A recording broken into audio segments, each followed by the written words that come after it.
Chen Song, and I'm an MBA candidate at the Berkeley Haas School of Business, and I'm joined this morning by author David White. How are you doing, David? I'm well, Chen. Thank you.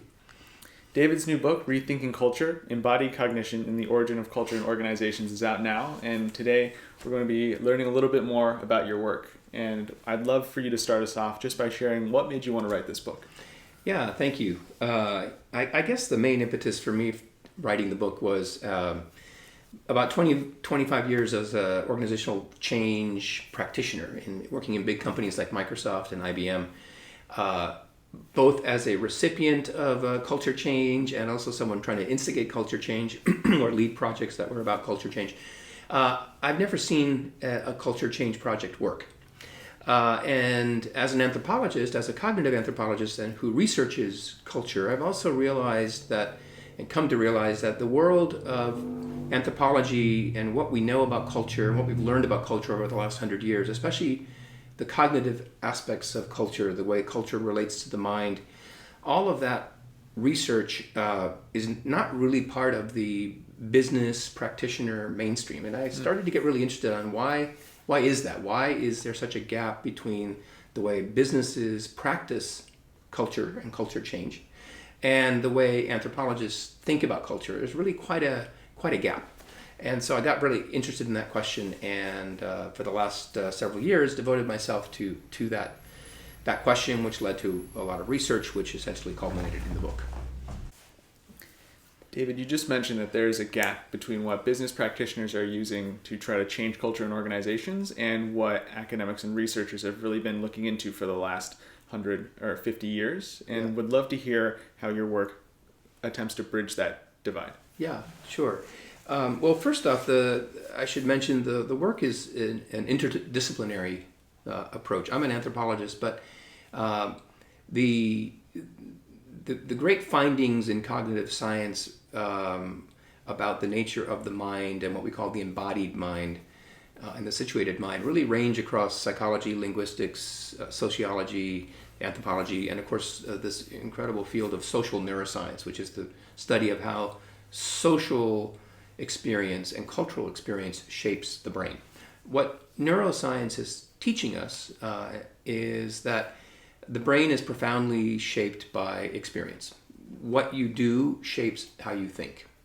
The cognitive anthropologist study or take on that is what you collectively do shapes how you collectively think. So, and this has profound implications for organizations. So the gap really is about an interdisciplinary approach to bringing the science of the cultural mind, what we call the cultural mind, into the business world.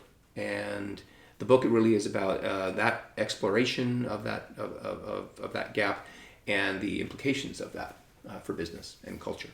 In the book, you introduced the framework of functionally embodied culture. Yeah. Can you talk us through that? Yeah. So building on this idea that what you do shapes how you think, your experiences shape how you think. My motivation was that if that is true, then it also has to be true in professional and business environments. In other words, if what you do shapes how you think, if your experiences, social and cultural as well as physical, shape the brain, that has to be true in a place where we spend most of our waking lives, which is at work. And so the functionally embodied culture framework basically is an extension of those foundational ideas in cognitive science, and specifically that your professionalization, so the whole process of becoming a professional, a doctor, a pilot, an engineer, as well as or the what I call the task environment, which is the nature of the work that the organization does fundamentally. And when I say the nature of the work, I mean the nature of the strategic work of the organization. So if an organization is a software firm, the act of making software. If you're an HMO, the act of serving patients and managing their care, as well as including the insurance aspects of it. If you're a bank, the act of lending money and serving customers in that regard. So those are strategic tasks. So that and or the professionalization shape the culture of the firm. So David, what does the framework of functionally embodied culture mean for culture change? Yeah, great question. So what it means for culture change is that in order to change culture, fundamentally you have to change neural pathways, and collective neural pathways. And how do you change neural pathways? That again, going back to the foundations of professionalization and strategic tasks, you change neural pathways through practice, through doing things in certain ways over and over and over again, because it's the habits, the routines, the way of doing things that ultimately will shape the brain. And it doesn't mean doing things once or twice, it means doing things in a sustained way over time. So the implications of this framework and the cultural mind really for culture change are that the secret of culture change is sustained new practices that are aligned to where you want to go. In this world of embodied cognition, of which this work is based, cultures are not blank slates. It's not a blank canvas. You don't get to paint whatever picture you want as a leader. Cultures are already pretty much given to you by the nature of the work that your company does and or its dominant professional orientation of its groups. So the question then is, within that, how do I change culture? So for example, a manufacturing company that's been doing manufacturing a certain way wants to become more innovative and sort of move into the Internet of Things world, bring more sort of software kind of thinking into its business, is going to have to look very seriously at both the practices that would enable that to happen and the practices that constrain. So you can't necessarily be thinking about being more risk oriented or innovative, and at the same time be doing budgeting in a certain way so that your tolerance for failure is very low, and if a project doesn't demonstrate success in the first 6 months, you cut off the funding. That's an example. It's a very common, well-meaning approach, but this is how the schemas of the organization, the dominant thinking of the organization constrains what it wants to do. And this is what happens all the time in culture change. Companies mean very well, but their own practices constrain where they want to go for good reason. David, given how hard it is then to change culture, what can leaders do? Yeah, good question. So I think leaders can do 4 things. First off, recognize, number one, that cultures are not blank canvases. There already is a culture formed. It comes from the work the organization does and the dominant professional orientation. So you're going to have to work with that. That's very important in and of itself, because it means that if you're a bank, turning yourself into a software kind of culture is going to be difficult. If you're a manufacturing company, and you want to get into the Internet of Things, that transition into data science and software is going to be hard. It's going to be constraining. So you have to recognize that. That's number one. Number two, it takes time. It's complex.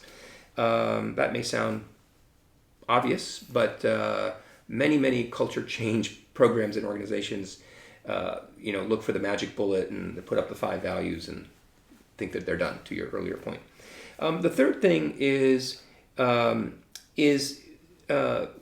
surface the schemas that are underpinning your culture. So what does that mean? That really means find the assumptions or the logic that underwrite the way you do things. Culture is not just the way you do things. It is the logic or the schemas that justify why you do things the way you do them. That's the essence of culture. And so go through a process of examining that, surfacing those assumptions. This is kind of what I do all day long with our clients, is help them do that. How do they bring those assumptions to the surface. It's a tricky process, but it's a very rewarding process when you can do it. And the fourth thing then is, once you have an understanding of the assumptions or the logic, the schemas that underpin your culture, is start to align your practices to the desired change that you want to make. Back to the concept of neuroplasticity. So what does that mean? Take a manufacturing example again. A manufacturing company that wants to be more innovative, wants to do more related to the Internet of Things and take more risks, for example, you're going to have to learn how to make your practices around innovation adept at or tolerant of risk-taking and failure. Many manufacturing companies, for example, do not want to, or a lot of manufacturing processes are about mitigating failure. In the software world, software companies ship products with known bugs all the time, and they do so in 6-week sprints. There are not many manufacturing companies that will ship a product with known bugs.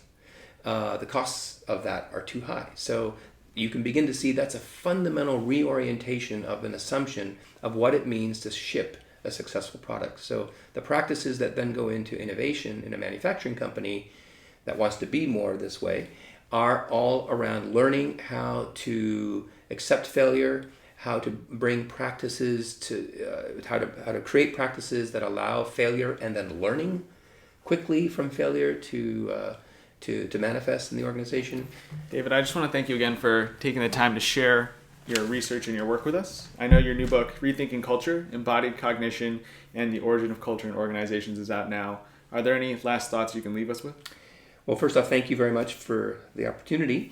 I think that for companies who are very serious about transformation, the opportunity to leverage the last 30, 40 years of interdisciplinary research in the cognitive sciences and bring that to bear on culture change is potentially a huge competitive advantage, especially given the number of companies that are trying culture change. I heard a figure recently, 76% of companies in 2017 are attempting some form of culture change. Those companies that can really leverage the latest thinking from the science of the cultural mind are going to have a significant competitive advantage. And so I think the opportunity for those companies is really quite